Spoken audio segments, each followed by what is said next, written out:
kumain ng sotangon. Ako po si Jonathan Ramos.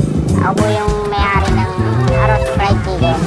Dito po matatagpuan sa 1653 Mario Rosas Street, Malate, Manila. Pag bumili po sila ng manok na halagang 50 pesos, meron na po silang free sotangon doon. Tapos pag gusto nilang mag-refill ng sotangon, pwede naman po. Basta sawa naman po silang kumain ng sotangon. Kahit libre yung sotangon natin, asahan niyo po na laging masarap ang itiserve namin sa inyo.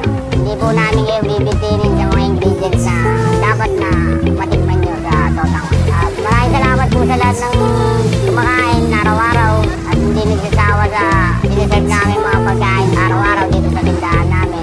Salamat ka!